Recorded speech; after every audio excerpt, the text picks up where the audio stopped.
성경입니다. 우리 다 같이 한 절씩 교독하고 마지막 절은 합독하도록 하겠습니다. 그러한데 꿈꾸는 이 사람들도 그와 같이 육체를 더럽히며 권위를 업심여기며 영광을 비방하는도다. 천사장 미가엘이 모세의 시체에 관하여 마귀와 다투어 변론할 때 감히 비방하는 판결을 내리지 못하고 다만 말하되 주께서 너를 꾸짖으시기를 원하노라 하였거늘 이 사람들은 무엇이든지 그 알지 못하는 것을 비방하는도다. 또 그들은 이성 없는 짐승같이 본능으로 아는 그것으로 멸망하느니라. 화 있을진저 이 사람들이여 가인의 길에 행하였으며 삭슬 위하여 발람의 어그러진 길로 몰려갔으며 고라의 폐역을 따라 멸망을 받았도다. 그들은 기탄 없이 너희와 함께 먹으니 너희의 애찬의 암초요 자기 몸만 기르는 목자여 바람에 불려가는 물 없는 구름이요 죽고 또 죽고 뿌리까지 뽑힌 열매 없는 가을나무요. 자기 수치를 거품을 뿜는 바다의 거친 물결이요 영원히 예비된 캄캄한 흑암으로 돌아갈 유리하는 별들이라. 아담의 7대손 에녹이 이 사람들에 대하여도 예언하여 이르되 보라 주께서 그 수만의 거룩한 자와 함께 임하셨나니 이는 무사람을 심판하사 모든 경건하지 않은 자가 경건하지 않게 행한 모든 경건하지 않은 일과 또 경건하지 않은 죄인들이 주를 거슬러 한 모든 완악한 말로 말미암아 그들을 정죄하려 하심이라 하였느니라. 합독합니다. 이 사람들은 원망하는 자며 불평을 토하는 자며 그 정욕대로 행하는 자라. 그 입으로 자랑하는 말을 하며 이익을 위하여 아첨하느니라. 아멘. 네, 우리 주변에 있는 분들에게 이렇게 한번 인사하도록 하겠습니다. 비 오는 날 당신의 얼굴을 보니 마음부터 따뜻해지고 있습니다. 이게 길어서 기억이 안 나시는 거예요. 보는 사람이 마음을 따뜻하게 못해서 이렇게 인사 못하시는 거예요. 뭐 어떤 이유든 간에 그렇게 될 수 있는 교회가 되었으면 좋겠습니다. 날씨가 많이 쌀쌀해졌지만 하나님께서 주시는 은혜 속에서 예배의 뜨거움과 그 하나님과의 교제의 뜨거움으로 여러분 따뜻해지는 은혜를 경험하는 귀하고 복된 밤 되기를 주님의 이름으로 축원합니다. 네, 오늘은 유다서의 말씀을 가지고 하나님께서 주시는 은혜 가운데 언제부터 종말인가 라는 제목으로 하나님 말씀 증거하도록 하겠습니다. 이전에 그냥 제가 어떤 목사님 예화하신 거 들은 건데 어떤 할아버지가 80인데 이 80인 할아버지께서 자기 친구를 만나는데 친구가 부인이 10살 연하더래요. 네, 자기는 동갑이랑 살고 있어서 너무 이게 속상해가지고 기도를 하셨대요. 하나님 나도 10살 어린 여자랑 살게 해달라고 기도를 했는데 하나님이 그 응답을 하셨을까 안 하셨을까요? 네, 하셨어요. 하셨는데 어떻게 됐냐면 하나님이 10살을 많게 하셨어요. 할아버지를. 할아버지는 90살, 할머니는 80살 이렇게 살게 하셨다고 그런 얘기를 들은 적이 있습니다. 제가 항상 우리 교회를 위해서 기도하는 것 중에 하나가 하나 여자보다 남자가 더 많은 교회가 되게 해달라고 기도하거든요. 오늘 남자 여자가 남자가 한 사람 더 많았는데 그 여자분들이 많이 안 오셔가지고 하나 많았는데 윤기쁜 집사님이 들어오는 바람에 좀 동타가 됐어요. 호별이 왔네. 남자가 더 많습니다. 예, 한 사람이 더 많는 은혜의 기도 제목이 이루어졌는데 여자가 오늘 많이 안 와가지고 이런 일이 벌어졌습니다. 어쨌든 간에 남자가 더 많은 교회, 저는 능력 있는 교회라고 생각합니다. 이 시대에 많은 남성들과 젊은이들의 믿음이 사라지고 있는 시대 속에서 우리가 말씀을 들으면서 이 남성들과 젊은이들에게 부흥이 있는 교회가 될 수 있게 해달라고 또 기도하시는 은혜가 있었으면 좋겠습니다. 네, 오늘 본문의 말씀은 하나님께서 유다, 즉 예수 그리스도의 동생이었던 유다가 육신적으로는 동생이었지만 그가 이전에 예수의 부활 이전에는 예수님을 못 믿었어요. 못 믿어가지고 예수님을 미친 사람이라고 생각했고 심지어는 예수님이 말도 안 되는 얘기를 하니까 자꾸 잡으러 다니기도 했고요.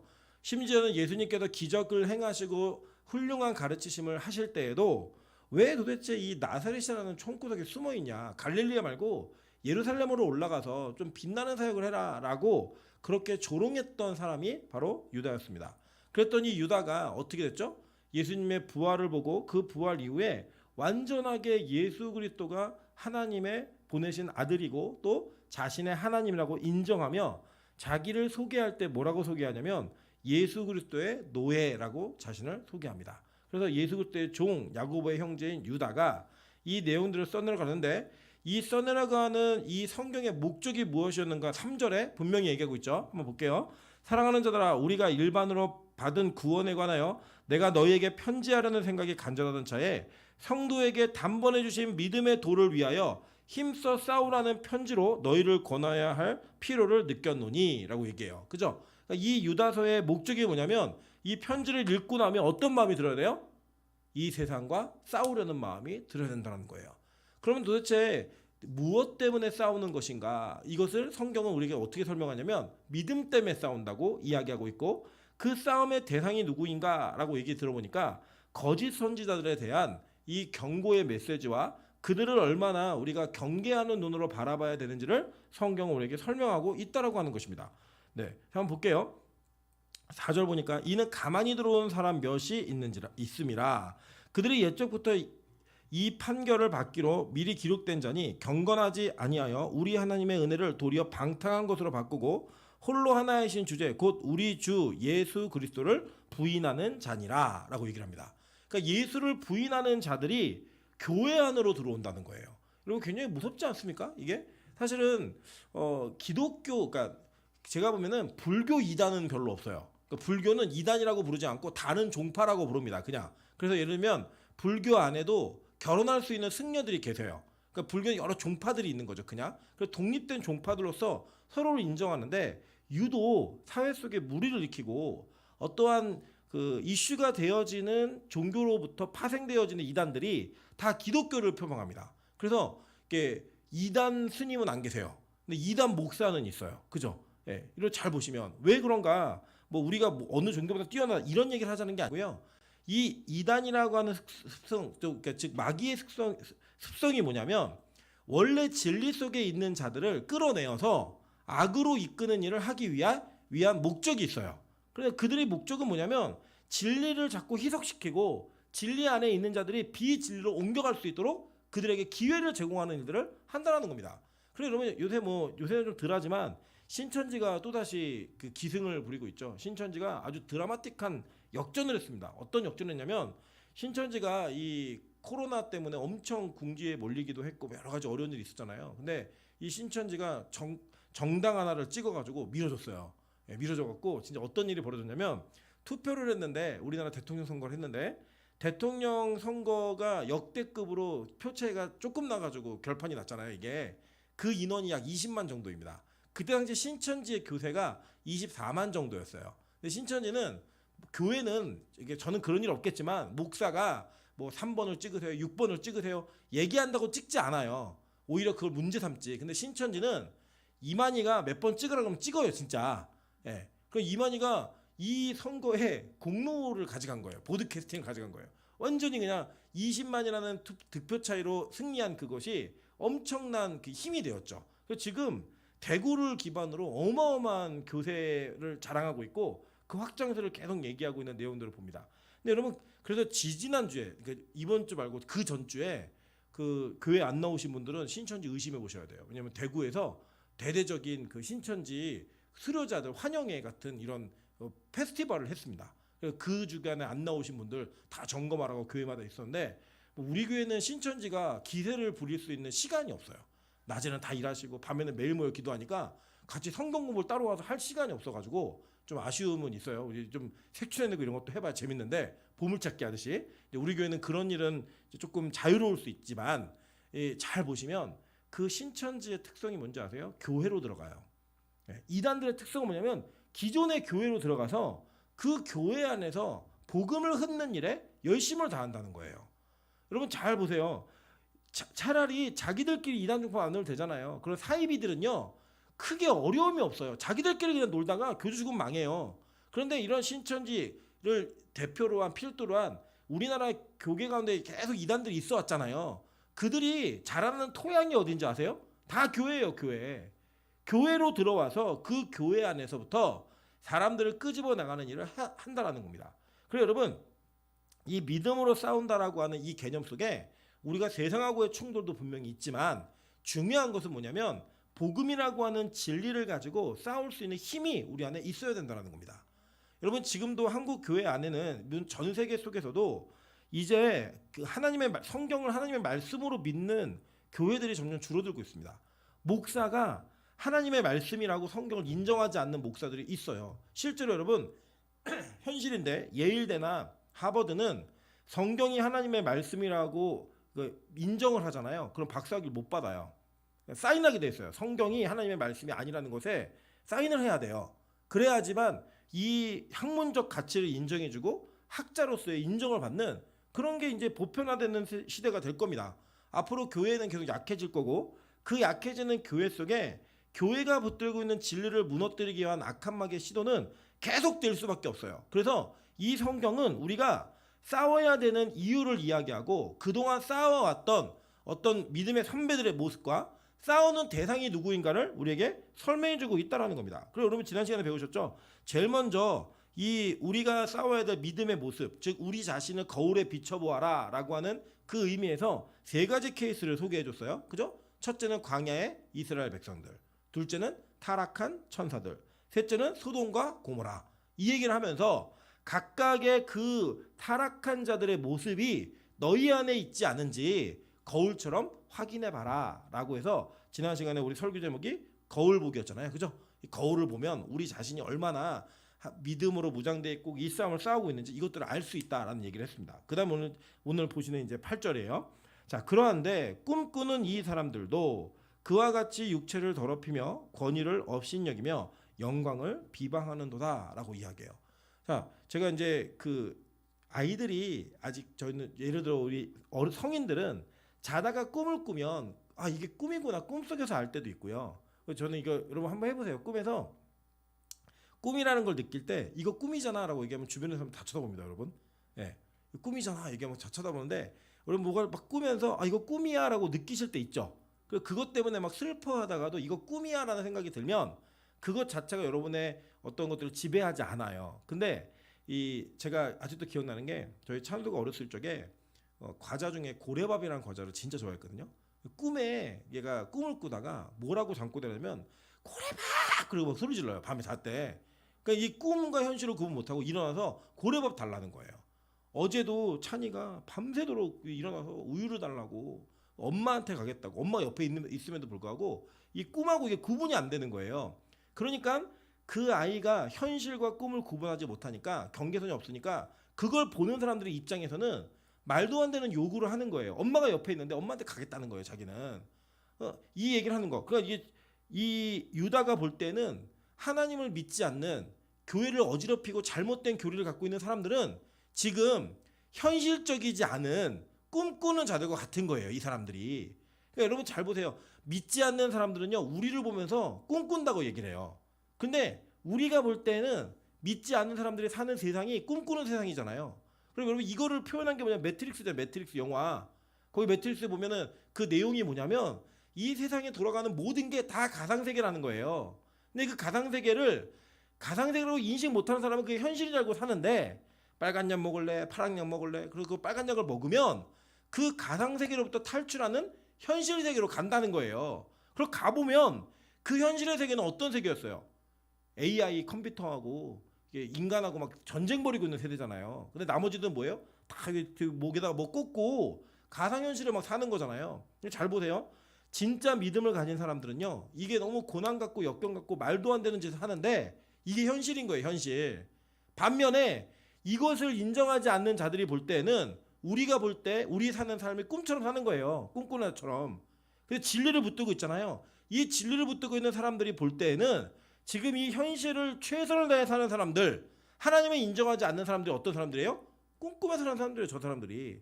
현실을 모르는. 이거를 얘기해주고 있는 겁니다. 지금. 그래서 그들을 꿈꾸는 사람들로 표현하는 거예요. 그래서 그들이 인생의 목적이 뭔지 아세요? 육체를 더럽히고 권위를 업신여기고 영광을 비방하는도다. 이렇게 얘기를 합니다. 이게 뭐냐? 첫째는 육체로 죄를 짓는 거예요. 쾌락을 향해 달려가는 겁니다. 여러분 육신 자체가 죄악은 아니에요. 이거는 영지주의자들이 갖는 생각이에요. 그런데 이 육신 자체를 죄악으로 여기는 자들은 반드시 쾌락주의 아니면 고행주의로 간다 그랬죠. 그죠? 그런데 우리는 어디로 갈까요? 쾌락주의와 고행주의 중에.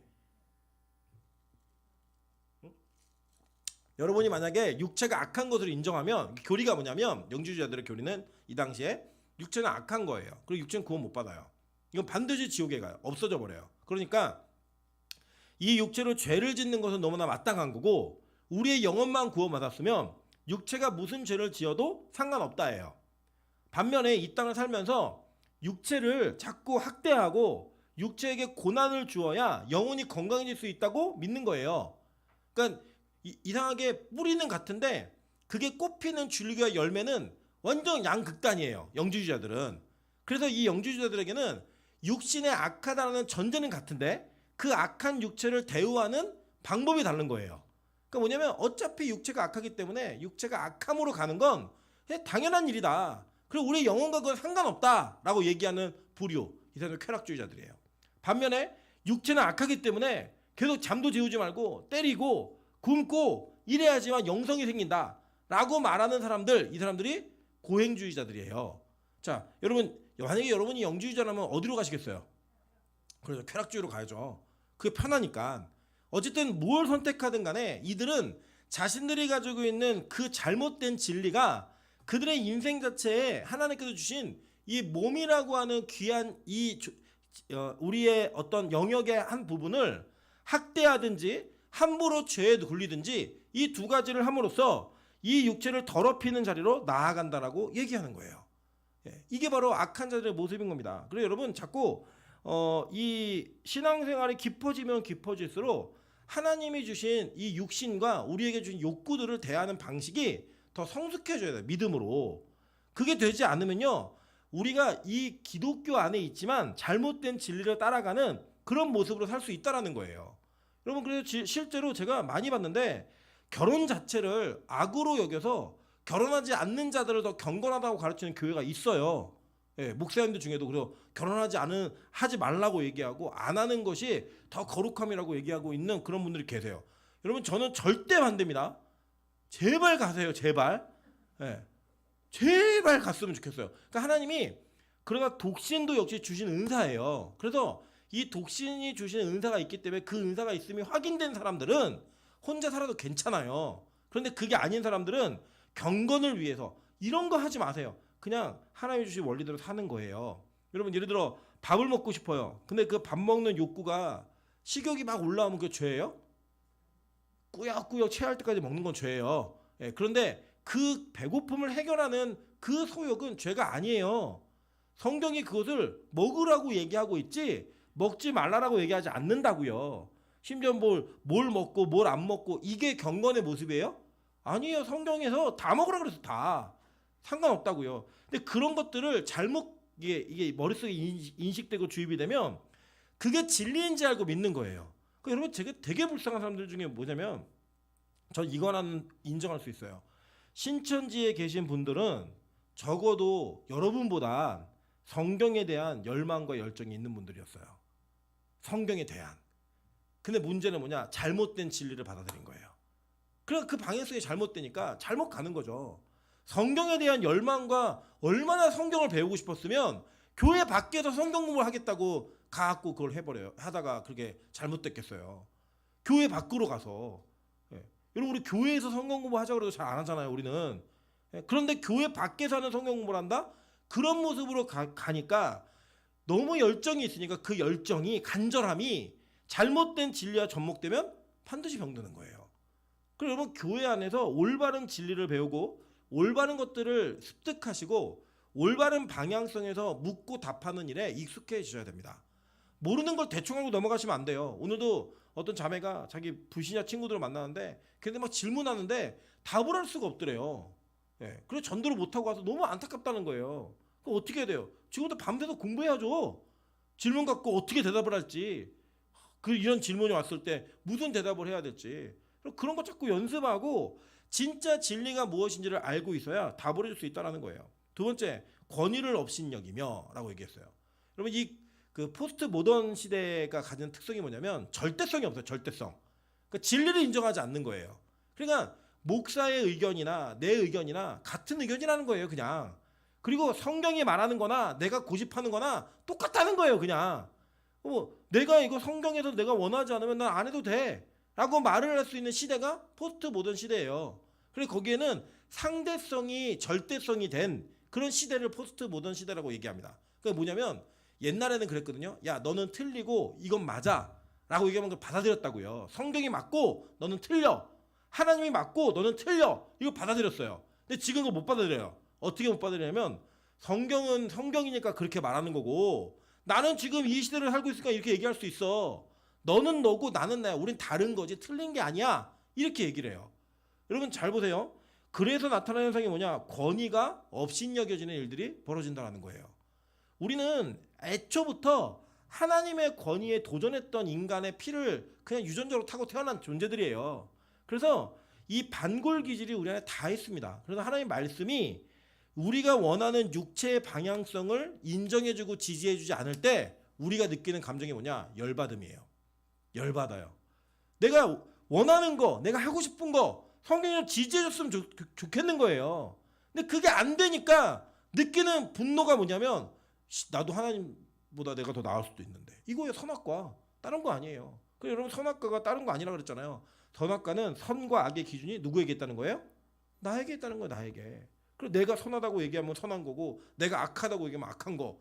이렇게 가는 그런 문제들 그 시대 속 이 권위가 뭐 업신여김 당하고 있는 거예요. 그래서 지금 이 시대를 보세요. 부모의 권위, 교사의 권위, 뭐 교회의 권위, 심지어는 성경의 권위까지도 무시되어지고 있는 그 시대의 흐름. 그게 바로 우리가 싸워야 될 진리를 붙들고 싸워야 될 상대적 적들이라고 성경 우리에게 오늘 가르쳐주고 있는 겁니다. 여러분 이 권위를 무시하는 거 이거 되게 주의하셔야 돼요. 그래서 적어도 이런 겁니다. 목사가 설교를 하면요 100%다 하나님의 말씀을 얘기하는 게 아니에요. 제 의견도 들어가 있어요. 그래서 제 의견이 들어가 있지만 그 전제가 그리고 그 내용이 성경의 말씀을 기반으로 할 때는요 그 성경의 말씀의 범주에서는 여러분 100% 순복함이 있으셔야 돼요. 여러분 제가 솔직히 말씀드리면요 저도 성경을 읽으면서 동의 안 될 때 많아요. 꼭 이렇게까지 해야 되나? 이렇게까지 우리 존재를 부정하고 이렇게까지 우리 존재가 비하되어야 되는가? 라고 하는 것에 대한 불만이 저도 있을 때가 있다고요. 근데 그때 그 딱 올라올 때 그 반골 기질이 아 이거는 믿음이 아니다라고 하는 그 인정 속에서 깎아 내려가는 훈련을 저도 부단히 하고 있는 거예요. 부단히 계속. 진짜입니다, 여러분. 그냥 하는 거 아니에요. 제가 일전에 무슨 일이 있었냐면 저는 이 권위보다도 이 사실관계가 훨씬 더 중요한 사람이에요. 저는 제 개인적 사고 방식이. 예전에 제가 아까 밥 먹다가 얘기했는데 어떤 일이 있었냐면 예전에 이때 섬기던 교회에서 목사님이 어느 권사님이 뭐 이렇게 뭘 하셨는데 이거 잘못했다고 얘기를 하셨어요. 근데 이 권사님도 좀 만만한 분이 아니셔가지고 이 권사님이 자기가 틀리지 않았다는 걸 문서화 시켜가지고 증거 자료까지 다 첨부해서 목사님한테 다시 내셨어요. 그 목사님이 그 교육자일 때 얘기하면서 너무 황당하셔가지고 이거 봐라 어느 권사가 이렇게까지 한다라고 얘기하니까 막 교육자들 다 권사님 너무 하시네요 이러면서 막 분노하는데 제가 그 자료 쭉 보니까 권사님이 맞아요. 예. 그 제가 그 자리에도 얘기했어요. 목사님 권사님 맞는 것 같은데요? 그때 엄청 혼났어요. 예. 그 왜 그러냐면 제가 지혜가 없었던 거죠. 나중에 따로 가서 말씀을 드려야 되는데 담임 목사님이 있는 그 자리에서 교육자, 부교육자 다 있는데 저는 그때 거의 이게 서열의 막내 거의 가까운 수준이었고 거기에서 이 권사님이 맞는데요? 이 얘기를 하니까 분위기 막 싸해지고 나중에 수석목사님 불러가갖고 눈치가 있냐 없냐. 저는 뭐 그런 거를 눈치 보면서 얘기하는 사람이 아니에요. 이게 맞으면 넌 맞다고 얘기하고 틀리면 틀리다고 얘기하는 사람이니까. 여러분 그렇게 우리가 이 땅에서도 권위를 인정하지 않는 문제가 무너질 때 교회 질서가 무너져 버리거든요. 그건 나중에 제가 목사님께 조용히 가서 말씀드렸어야 돼요. 틀리는 걸 맞다고 얘기해야 된다는 얘기 아니에요 지금. 그런데 이 시대가 이런 권위가 다 무너지는 시대가 되어버렸어요. 저는 요 근래 뉴스를 보면 너무 소름 끼치는 게 뭐냐면 교사를 폭행하고 교사에게 막말을 하고 갑질을 하고 어떤 한 교사가 죽음에 이르기까지 그런 갑질했던 부모들이 다 저희 세대예요. 저보다 10살 어린 이 텀에 껴있는 세대들. 그러니까 제가 그래서 우리 여기 뭐 아기들 있는 집사님들 있잖아요. 이 맘충, 파충 되면요. 이거 말씀으로 정지할 거예요. 저는 진짜. 이 땅에서 우리가 아이를 기를 때 아이를 교회의 권위에 순복시키고 부모의 권위에 순복시킬 수 있는 훈련을 하셔야 돼요. 그러기 위해서 부모는 성경적 권위를 가지셔야 되고요. 교회는 성경적인 올바름을 소유하고 있어야 돼요. 그러니까 이게 권위 주의는 잘못된 거예요. 그런데 올바른 권위가 발동될 수 있게 만드는 것은 교회가 당연히 해야 될 일입니다. 당연히. 그래서 부모가 또 조부모들이 말씀의 기준을 갖고 계셔서 말씀의 기준으로 얘기하시면 돼요. 그러면 그거는 부인할 수 없는 권위잖아요. 하나님의 권위가 투영되어 있는 건데. 교회도 마찬가지예요. 교회가요 정말로 상식적이고 성경에 기반을 두고 있으면요 그거는 누구의 의견이니까 되고 누구의 의견이니까 안 되고 이게 아니에요. 그 의견 자체가 말씀의 권위에 얼마나 기반하고 있는가로 그 의견의 옳고 그름을 판단할 수 있는 지혜가 우리 안에 있어야 된다는 겁니다. 여러분 이게 무시되잖아요. 그러면 무너져요. 성경의 권위가 무시되면 절대 진리는 보호받을 수가 없습니다. 그런데 보세요. 세 번째, 영광을 비방하는도다. 그러면서 이 유다가 한 가지 아주 특이한 이야기를 해줍니다. 자, 9절 한번 볼게요. 천사장 미가엘이 모세의 시체에 관하여 마귀와 다투어 변론할 때 감히 비방하는 판결을 내리지 못하고 다만 말하되 주께서 너를 꾸짖으시기를 원하노라 하였거늘. 자, 한번 10절까지 읽어볼게요. 여러분 시작. 것을 비방하는도다. 또 그들은 이성 없는 짐승같이 본능으로 아는 그것으로 멸망하느니라. 자, 이게 뭐냐면 우리가 갖고 있는 성경은 정경이잖아요. 근데 이 정경 말고 외경이라고 하는 책이 있어요. 그러니까 초대교회 때 많이 읽혔는데 교회가 66권의 정경을 선택할 때 그 66권 안에는 못 들어왔어요. 그러나 이 성경 외경에도 그 말씀의 진리들이 있지만 꼭 구원받는데 그렇게 필요한 책은 아니다라고 성령께서 결정하신 거예요. 그 중에 하나가 뭐냐면 모세 승천기라는 책이 있어요. 모세 승천기. 거기에 보면은 이 장면이 나와요. 천사장 미가엘과 이 마귀가 다투는 일이 나와요. 어떤 일이 있었냐면 그 내용을 보시면 이제 모세가 죽은 거예요. 모세가 죽었는데 모세가 워낙 위대한 영도자였잖아요. 이스라엘 공동체 안에서. 그러니까 이제 이 모세의 시체를 우상처럼 섬길까봐 하나님께서 이 천사장 미가엘로 하여금 모세의 시체를 치우라고 하셨어요. 이 치우려고 할 때 마귀가 이걸 막은 거예요. 막으면서 마귀가 모세를 고발해 버립니다. 뭘 가지고 고발하냐면 애굽에 있었을 때 이 모세가 살인을 저질렀다. 그래서 이 육체가 너희가 원하는 곳으로 데려가면 안 된다. 천국 보내면 안 된다예요. 근데 정지하고 고발할 테니 이거 시체 치우지 마. 이러고 이제 싸움이 붙은 거예요. 그러니까 미가엘이 마귀랑 막 치고받고 싸우는 게 아니라 감히 얘기 안 하고 뭐라 하냐면 주께서 너를 꾸짖으시기를 원하노라 이렇게 얘기한 거예요. 이건 뭐냐면 천사도 함부로 남을 비방하거나 판단하지 않는다는 거예요. 그리고 그 판단은 누구에게 맡긴다는 거예요? 하나님께 맡긴다는 거예요. 천사도. 그런데 니들이 감히 뭔데 니들이 알지 못하는 것을 비방하고 앉아있니? 라고 얘기하면서 이 거짓 선지자들과 이 거짓 교사들을 비방하는 이야기를 하는 거예요. 지금 이게 너희들 그만해. 천사도 하지 않은 일을 니들이 함부로 뭐가 옳고 그르고 판단하는데 그 판단하는 대상이 뭐예요? 하나님인 거예요. 하나님. 예수가 진짜 메시아인지 아닌지 이런 걸 가지고 판단하고 있다는 거예요. 지금 얘네들이. 그 성육신이 진짜인지 아닌지 성령으로 잉태했다라고 분명히 얘기했는데도 불구하고 아니라는 거예요. 그게. 그런 식으로 판단하는 게 말이 돼? 라고 얘기하는 그 장면이 바로 이 말씀이에요. 그러니까 이거는 초대교회 사람들은 이런 설명을 듣지 않아도 이게 뭘 말하는지를 다 알아요. 근데 우리 지금 기독교인들은 외경을 읽으신 분들이 없잖아요. 예, 그러다 보니까 이 내용을 이렇게 설명 듣지 않으면 잘 모르는 내용인데 그런 스토리가 있는 거예요. 그래서 여러분 여기서 기억하셔야 될 게 몇 가지가 있는데 하나는 마귀는 우리의 조그마한 죄악도 놓치지 않고 고발하는 자들이에요. 그래서 성경이 마귀를 여러 가지로 표현할 때 쓰는 표현 중에 하나가 뭐냐면 참소하는 자입니다. 참소하는 자. 그리고 여러분이 천국의 심판대 앞에 서시면요. 마귀가 시키는 대로 했던 일, 마귀가 좋아하는 것을 했던 모든 일, 그걸요 다 폭로하고 다 이야기할 거예요. 고발할 거예요. 그때 그 고발되어질 때 그 고발로부터 여러분을 변호할 수 있는 유일한 분이 누구예요? 예수 그리스도예요. 예, 이거 아니라고. 내가 없는 걸로 쳤다고. 내가 대가 다 치렀어. 조용히 해. 이런 거 끝내주시는 분이에요. 근데 마귀는 그럼에도 불구하고 참소하고 자꾸 우리가 가지고 있는 신앙의 수준을 믿음이 아니라고 얘기하는 존재라는 거예요. 욥기 보시면 나오잖아요. 하나님이 욥을 막 칭찬하니까 마귀가 에이 하나님 욥한테 집도 주고 차도 주고 돈도 주고 다 줬으니까 욥이 섬기죠. 이게 얘기하잖아요. 그러니까 하나님이 그래? 그럼 너 생명 빼놓고 맘대로 해봐. 그랬더니 이것도 가지고 다 가져가는 모습 보이시죠? 아시죠? 그게 뭐냐? 마귀는 항상 우리를 참소해요. 이유가 있어요. 저렇게 예배드리는 건 이유가 있어요. 갈 데가 없어서 예배드리는 거예요. 남자친구 없어서 예배드리는 거예요. 막 이러면서 하는 거예요.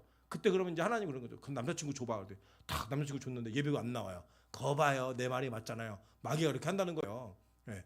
여러분 그래서 남자친구가 생겨도 예배를 더 잘 드려야 된다 안 드려야 된다. 예. 지켜보겠습니다. 예. 이게 돈이 생겨도 예배를 잘 드려야 된다 안 드려야 된다.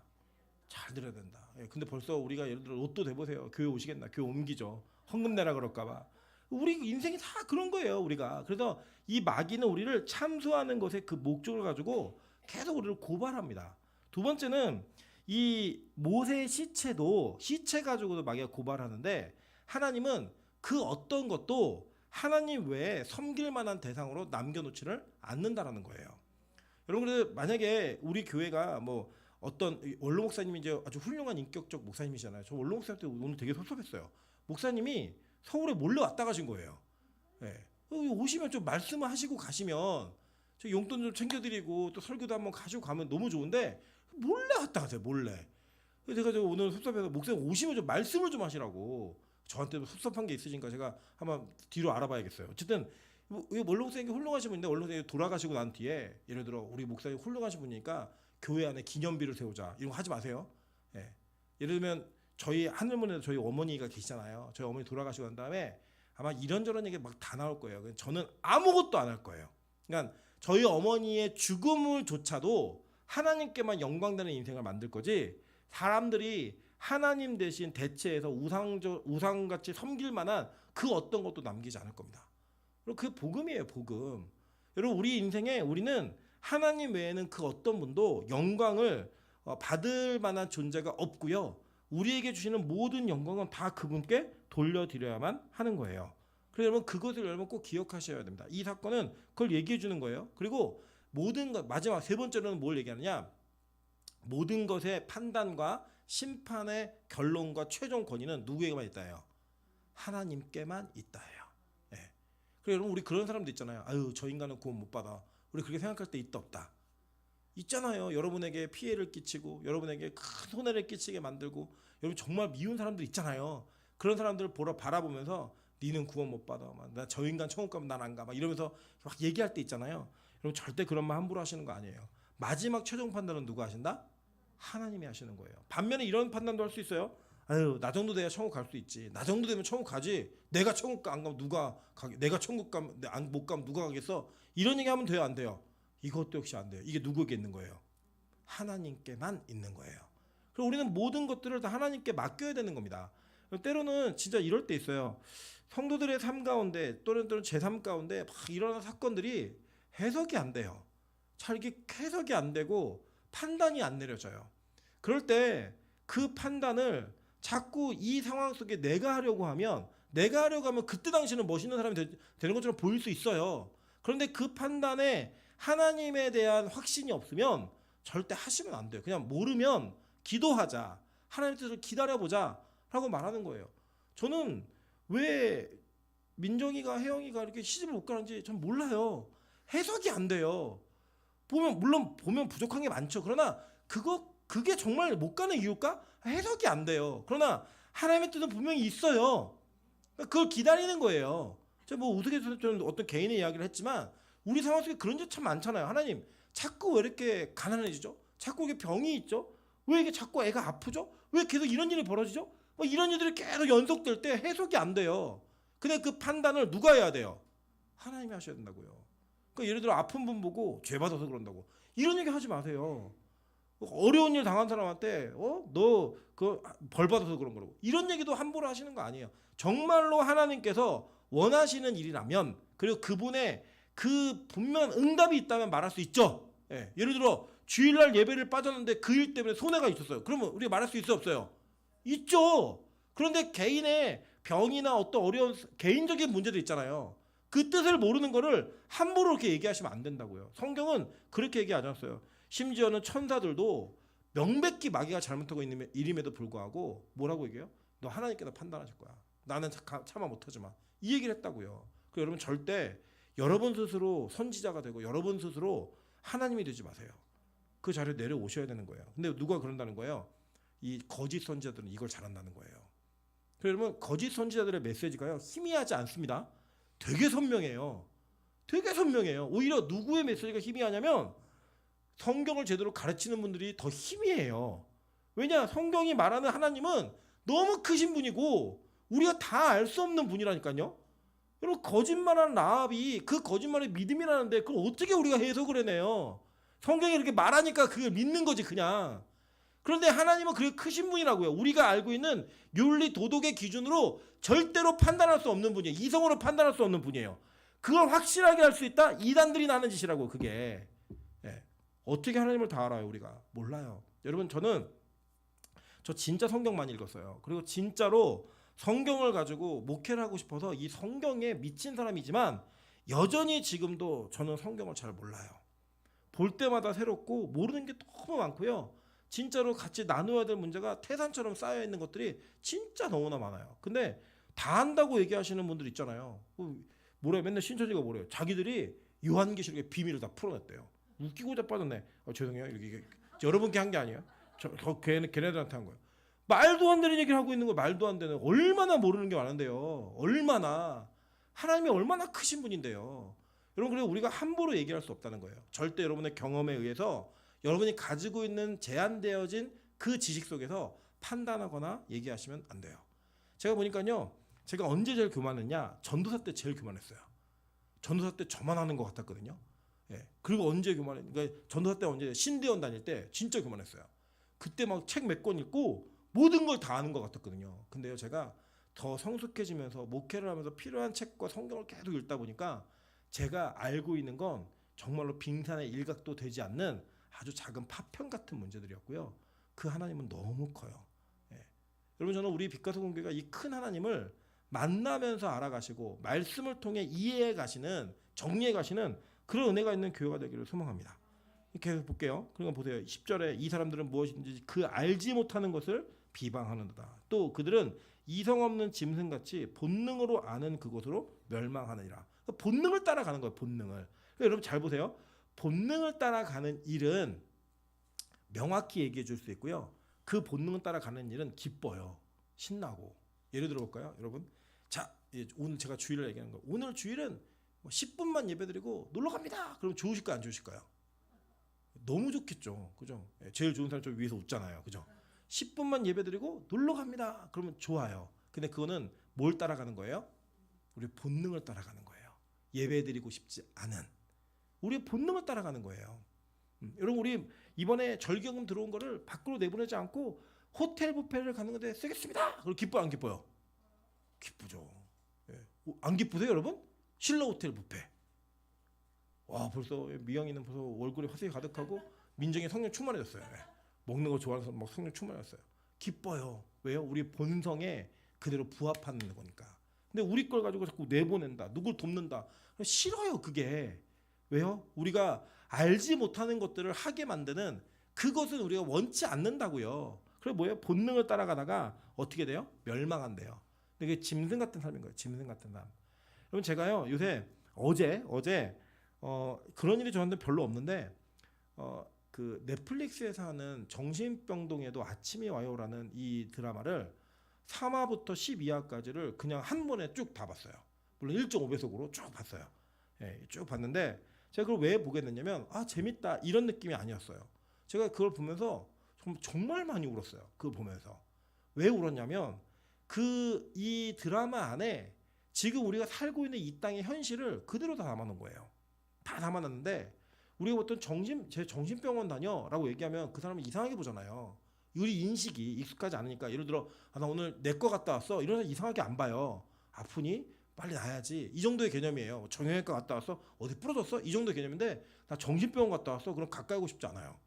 예. 예를 들어 임철 목사님이 정신병원에 3년 동안 입원했던 경력이 있대. 이러면 여러분 절 피하실 것 같아요? 둘이 있으라고 노력하실 것 같아요? 검증해야 되고 이상한 눈으로 보고 막 이러지 않으시겠어요? 근데 예를 들어 제가 정형외과에 3년 동안 입원해 있었다 그러면 얼마나 아프셨을까? 힘드셨을까? 이렇게 얘기하잖아요. 그 정신병원에 대한 이야기인데 그 이야기를 쭉 제가 보고 있으면서 뭘 느꼈냐면 환자도 환자고 의사도 환자예요. 가족도 환자고요. 그 사람을 공격하고 있는 일반 사람도 다 환자예요. 그러니까 그 작가가 의도했던 것이 제가 생각한 거 다를 수 있지만 모두가 다 환자예요. 네.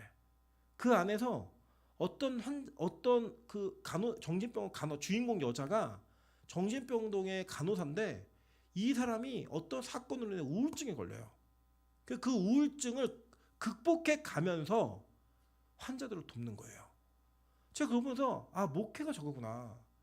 우리의 삶이 그거구나. 우리가 다 짐승처럼 사는 인간들인데 하나님이 그 중에 어떤 특정한 사람들에게 은혜를 주셨어요. 원래 우리 짐승처럼 살아야 돼요. 다. 아니 짐승처럼 살고 있어요. 실제로. 여러분 예배드리는 시간 외에 나가면 똑같이 살잖아요. 세상과. 그들이 원하고 추구하고 그런 것들 다 따라 살잖아요. 그거를 그대로 사는 삶을 살아내는데 그 안에 우리에게 주신 은혜로 말미암아 하나님이 주신 그 은혜가 우리의 신약과 구약을 먹으면서 그 병을 이겨내는 거예요. 짐승처럼 사는 삶을 싸우지 않으려고 이게 싸워가려고 노력하면서 싸우지 않으려는 사람들을 도와주는 그게 목회구나. 그게 정상적이고 올바른 사람이 약한 사람을 돕는 게 아니라 아픈 사람이 아픈 사람을 돕는 거구나. 예. 제가 그걸 보면서 우리 교회가 좀 그런 교회가 되어야겠다. 의인처럼 이 세상을 바라보는 교회가 아니라 우리도 역시 죄인이고 우리도 역시 정신병자들인데 하나님이 우리에게 은혜를 주셔서 그 은혜 속에서 누군가를 지금 나도 내가 감당이 잘 안 되는데 싸워가면서 더 약하고 더 악한 자들을 도와가는 일들을 해가는 것이 교회구나. 제가 앞으로 굉장히 설교에 많은 인사이트를 그 드라마를 통해 얻었습니다. 제가 정말 많이 울었어요. 거기에 제 모습도 있고 거기에 우리 교회가 가야 될 모습도 있고 이 세상이 그대로 담겨지는 모습들이 너무나 많아서 제가 시즌2가 나오길 기대하고 있어요. 또 그런데 어쨌든 그 내용들이 이 복음 속에서 정말 우리도 짐승처럼 살 수 있는 원래 그런 인간인데 원래 그렇게 멸망에 대한 인간인데 하나님은 우리에게 뭘 주신 거예요? 은혜를 주셔서 하나님의 은혜를 따라 살 수 있게 우리를 만드셨다는 거예요. 보세요. 그래서 12절 보니까요. 그들은 기탄 없이 너희와 함께 먹으니 너희의 애찬의 암초요 자기 몸만 기르는 목자요 바람에 불려가는 물 없는 구름이요 죽고 또 죽어 뿌리까지 뽑힌 열매 없는 가을나무요 라고 얘기했어요. 자 여기서 이 12절에서 다섯 가지로 그러니까 12절 13절에서 다섯 가지로 이 악한 거짓 선지자들의 특성을 얘기하는데 애찬의 암초가 되고 자기 몸만 기르는 목자고 불려가는 구름이고 열매 없는 가을나무예요. 그리고 13절 보시면 다 같이 읽어볼게요. 시작. 영원히 예비된 캄캄한 흑암으로 돌아갈 유리하는 별들이라. 네, 바다의 거친 물결 그리고 유리 방황하는 별들 이걸 얘기했어요. 자 여기 보시면 이 애찬이라는 건 뭐냐면 성찬에 준하는 말이긴 한데 그냥 그리스도 공동체원들이 먹고 마시는 그 공동체적 식사를 애찬이라고 불렀어요. 그러니까 제가 말씀드렸죠. 지금 우리 이제 현대 교회의 성찬은 어떤 의식으로 바뀌어가지고 성찬식 이렇게 해야지 뭐 여러분 성찬을 했다고 이렇게 생각하시지만 초대교회 성찬은요. 뭐가 성찬이었냐면 같이 교회가 모여서 밥 먹는 게 그냥 성찬이었어요. 그래서 우리가 매주마다 같이 밥을 먹는 그 시간이 무슨 시간이에요? 성찬이에요. 왜 성찬이냐? 그리스도인들은 무엇을 먹고 마시든 그것이 우리가 예수로 먹고 산다는 고백이 담겨져 있는 우리의 식사 행위가 거기 있기 때문에 성찬이에요. 예수 믿는 사람들끼리 같이 밥을 먹는 게 무슨 행위예요? 성찬의 행위라고요. 그게. 근데 그 성찬에 지금 이렇게 이 악한 자들이 글로 쑥 들어온다는 거예요. 쑥 들어와가지고 이 사람들이 어떤 사람이냐? 아까 쭉 얘기했던 것과 함께 11절 한번 볼게요. 화이트 진자 이 사람들이요 가인의 길에 행하였으며 가인의 길이 뭐였어요? 하나님이 안 받으시는 예배, 즉 믿음이 없는 예배를 드리는 자들이에요. 믿음이 없는 예배를 드렸는데 믿음 없는 예배를 드리는 자가 믿음 있는 예배를 드리는 자들을 죽여요. 그리고 가인이 가서 뭐 했어요? 성을 쌓아요. 자기 걸 모았고 자기 것을 하나님 걸 내 거라고 주장하면서 자기를 위한 보호와 자기를 위한 저장과 자기를 위해 사는 삶을 사는 거예요. 그래서 그는 자신이 원하지 않는 일들이 자기 주변에 일어나면 죽여서라도 그 문제를 해결해야 되는 거예요. 그 문화가 그들에게 내려가니까 최초의 아내를 2명 뒀던 라멕이 뭐라고 고백하죠? 내가 상처 때문에 사람을 죽이고 내 기분 나쁘게 해서 사람 죽이고 막 그랬어. 야 가인을 왜 벌이 7배야? 나를 죽이면 나 77배로 나는 다 갚아줄 거야. 이 얘기를 하는 그런 문화가 생겨버렸어요. 그게 그런 자들이 지금 교회 안에 들어와 있다는 거예요. 네. 또 한 사람 누가 있었어요? 발람의 삭스를 위하여 발람의 어그러진 길로 몰려갔으며. 발람 아시죠? 이 사람이 뭐냐면 구약시대 무당이에요. 무당인데 하나님이 너 바락이라고 하는 모압의 왕이 너 부르면 가지마 라고 얘기했는데 안 간다고 얘기했는데 백지수표를 내밀어요. 네. 그러니까 백지수표? 한번 갔다 와야지. 가요. 가는 도중에 이 하나님의 사자가 그가 타고 다니는 나귀를 죽이려고 그러니까 나귀가 무서워가지고 막 도망가고 막 그의 발을 벽에 이기고 막 난리가 나니까 막 놀래가지고 열받아가지고 나귀를 죽이려고 했더니 나귀가 말을 해요. 예. 야, 내가 너한테 한 번 언제 이런 적 있어? 내가 뭘 받는지 알아? 여호와의 사자를 봤어. 나 무서워서 그런 거야. 너 하나님 시킨다면 너 죽어. 이 얘기를 나귀가 막 말을 하는 거예요. 생각해보세요, 여러분. 나귀가 말을 대화를 막 하는 거예요. 그걸 하고 나가지고 이스라엘 백성을 저주하라는 그 명령을 이 돈을 받고 의뢰를 받았을 때 그가 3번을 저주하려고 가서 예언을 하는데 3번 다 축복을 해버려요. 그러니까 돈은 받았지. 근데 저주를 하라는데 축복을 했지. 면목이 없잖아요. 이 발람이 뭘 가르쳐 주냐? 우리 계시록 2장 14절 한번 볼까요? 계시록 2장 14절 한번 보겠습니다. 계시록 2장 14절 시작. 계시록 2장 14절 시작. 책망할 것이 있나니 거기 내게 발람의 교훈을 지키는 자들이 있도다. 발람이 발락을 가르쳐 이스라엘 자손 앞에 걸림돌을 놓아 우상의 제물을 먹게 하였고 또 행음하게 하였느니라. 네, 그래서 발람이 뭘 가르쳐냐면, 야, 너 이스라엘 백성들한테 그 우상의 제물을 먹는 거, 쟤네 맨날 만나만 먹고 살았어. 이거 보면 눈이 뒤집혀져. 이거예요. 맨날 햇밥만 먹고 있다가 치킨 막 후라이드 막 먹으니까 눈이 뒤집히는 거죠. 그런데다가 얘네는 경건하게 살았잖아요, 항상. 그런데 막 여자들이 막 헐벗고 막 와갖고 막 오빠 그럼 막 부르는 거예요, 막 그거에 막 해갖고 막 씨띠면서 막 음행을 저지르는 일들이 막 벌어지게 돼요. 뭐 때문에요? 삭 때문에, 돈 때문에 그런 일을 했다고요. 여러분 그 안에 이런 성도들이 있다는 거예요. 고라의 폐역이 뭔지 아세요? 고라의 폐역? 민수기 14장에 나오는 이야기인데 고라는 레위 지파 사람이었어요. 근데 보니까 모세하고 아론이 지들 도운 거 다 헤쳐먹어요. 그러니까 열받는 거예요. 니들은 뭔데? 우리도 예언해. 우리도 제사장이야. 우리도 예배 집례할 수 있어. 니네만 다 하지 말고 우리도 좀 좋은 것 좀 시켜줘. 이렇게 사람을 모아서 반역을 일으켜요. 그때 하나님 어떻게 했어요? 땅을 갈라갖고 다 음보로 던져버리죠. 그런 일이 벌어진 사건이에요. 근데 이 사람들이 어디 있다는 거예요? 다 교회 안에 있다는 거예요. 교회 안에 들어와서 이 사람들이 하는 행동이 뭐냐? 예찬의 암초가 된다는 거예요. 같이 음식을 먹고 마시는데 그리스도를 먹고 마시는 게 아니라 이들은 자기들의 명예와 권력을 나누고 그걸 먹고 사는 존재가 되어서 거기 산다는 거예요. 교회 안에 그들이 있다는 거예요. 자기 몸만 기르는 목자요. 성도들이 삶이 어떻든 간에 내 것만 챙기면 된다. 막 챙기는 그런 사람들이 있다는 거예요. 주변의 성도들이 얼마나 어려운지 힘든지 고려하지 않고 나만 살면 돼 라고 하면서 사는 자들이 있다는 거예요. 바람에 굴러가는 물 없는 구름이야. 이게 뭐냐면 이스라엘 아주 특이한 농경 문화가 있는데 이 사람들은 관계수로를 해가지고 농사를 지을 수 없는 사람들이에요.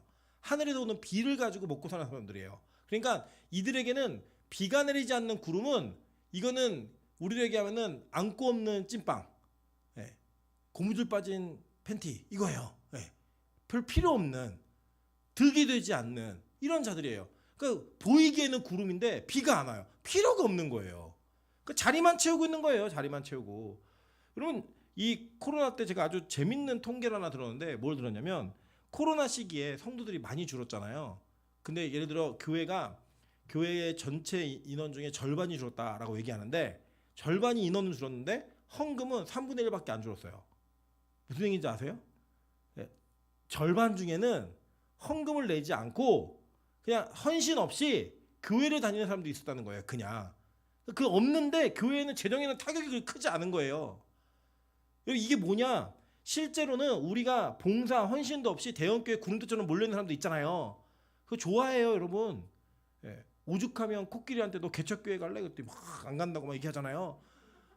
그런 것처럼 실제로 우리 인생에 헌신 없고 희생 없이 그냥 내가 교인이다, 어떤 큰 교회 다닌다 라고 나타내는 걸 좋아하는 그런 문화, 이게 지금 다 교회 안에 들어있는 비진리의 문제라는 거예요. 그러니까 여러분 이 거짓 선지자들이 막 뿔 달리고 막 이만희처럼 저렇게 그런 거짓 선지자도 있지만 교회 안에 은밀하게 들어와 있는 거짓된 사상들, 잘못되어진 교회에 대한 이해돌, 이런 것들이 다 우리의 믿음을 무너뜨리는 그게 계기가 된다는 거예요. 하나하나 양보하다가 여기까지 온 거예요. 하나하나.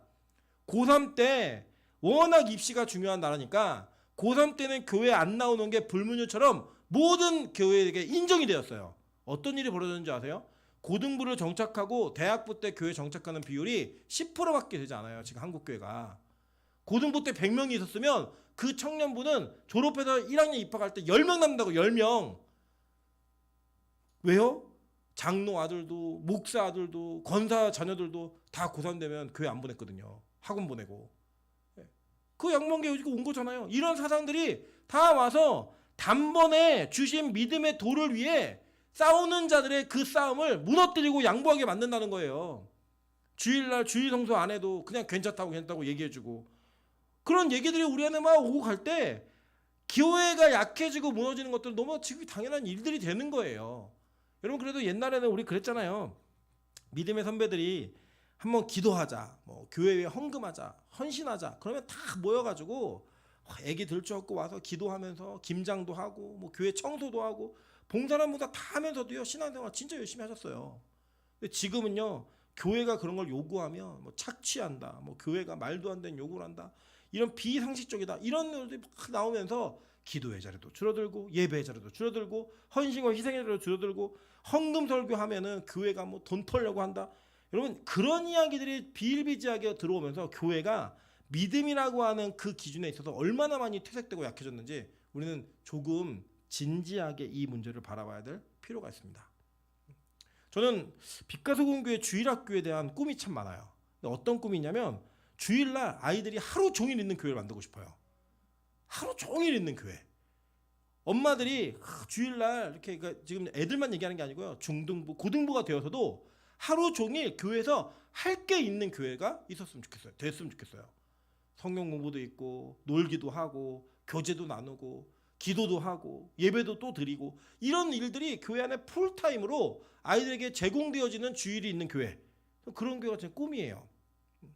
그리고 그걸 좀 기도해 주셨으면 좋겠습니다. 그런 일들을 통해서 하나님의 교회가 진짜로 성도에게 단번에 주신 믿음의 도, 이걸 지키며 싸워갈 수 있는 교회 힘이 있어야 될 거 아니에요, 교회 안에. 그래서 여러분, 이 이단에 대한 전쟁은요, 교회 밖에서만 싸우는 게 아니에요. 교회 안에서도 싸워야 되고요. 더 중요한 건 여러분 안에서도 싸우셔야 돼요. 내 안에 이단적 이 요소가 있다 없다? 있잖아요. 진짜 많잖아요. 바다에 거친 물개 뭐 토해내는 자들, 유리하는 방황하는 별들. 이게 뭐냐면 이게 해성, 이게 떨어지는 거 있잖아요. 유성이죠, 유성. 유성을 얘기하는 건데, 이게 어둠 속으로 사라지는 별들 있잖아요. 잠깐 빛나는 것 같지만 없어지는 존재라는 거, 없어지는 존재.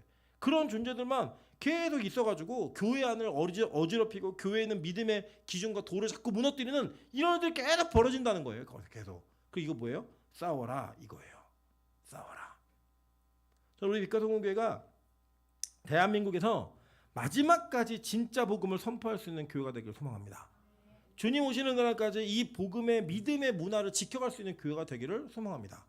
여러분, 이게 얼마나 무서운 거냐면요, 율법주의적으로 듣지 마시고 은혜로 좀 들으시면 좋겠는 게, 원래 하늘문이 주일 예배가 11시였어요. 11시였는데 성도들이 일찍 오기 시작해서 10시에 다 모여 있으니까 그 10시에 드리자, 10시에 드리기 시작한 거예요. 그래서 예배 시간 10시가 되니까 이분들이 9시부터 오기 시작하는 거예요. 그러니까 또 9시로 예배가 땡겨졌어요. 심지어는 7시인가 8시에도 예배 드렸었죠, 주일날. 그 드리는 거 다시 또 너무 일찍 온다 그러고 다시 또 10시로 갔다가 또 땡겨지고 다 와 있으니까 그게 문화가 되니까요. 하늘문에 여러분 예배 시간 늦는 거 보셨어요? 없어요. 아주 특별한 사람 아니고서는요 벌써 예배 30분 전이면 그 성전 앞에 있는 주차장에는 주차할 데가 없어요. 그리고 그게 교회가 이 믿음의 싸움을 싸우는 일들을 만들어가는 그 문화를 만들어내는 거예요. 그러니까 아이들도 어른들도 다 예배를 사모하는 마음으로 벌써 예배 1시간 전부터 집에서 나와서 교회 오는 발걸음을 하는 겁니다. 저는 우리 교회도 그런 문화를 만들어가야 된다고 생각해요. 계속 꼭 그걸 따라하자가 아니라 무엇이 됐든 간에 믿음을 가지고 사는 사람들이 어떻게 다른 수준의 삶을 살고 어떻게 다른 기준의 믿음의 그 본을 보일 수가 있는가. 그래서 제가 말씀 몇 번씩 드리잖아요. 우리 교회는 아무나 집사가 될 수 없는 교회, 빛과 소금 교회는 아무나 직분자가 될 수 없는 교회. 적어도 빛과 소금 교회 장로야, 빛과 소금 교회 권사야 이러면 다른 교회에서 대단해 그 사람들, 이렇게 얘기할 수 있는 진짜 우리의 안의 내면의 믿음이 기준으로 표출되어질 때 그 율법이 아니라 은혜에 표출이 되어지는 그런 증거들이 좀 있었으면 좋겠어요. 그런 교회가 되기를 소망합니다. 그래서 누군가 이 교회를 바라보면서 야, 저기는 진짜 믿음으로 싸우는 교회야, 믿음으로 전투하는 교회야, 믿음을 지키는 교회야 라고 하는 것, 그것이 우리에게 일어나는 그런 은혜가 있었으면 좋겠어요. 제가 다시 말씀드립니다. 여러분, 우리가 이거 절대 우리 힘으로 못해요. 누구의 힘으로 할 수 있느냐? 성령의 힘으로 하는 거예요. 성령의 힘으로 하는 거예요. 그래서 우리가 성령께서 우리를 도와주셔야만 돼요. 예. 원래 이제 이게 하이라이트가 저 오늘 설교 제목이 14절, 이게 19절인데 시간이 없어서 못해요.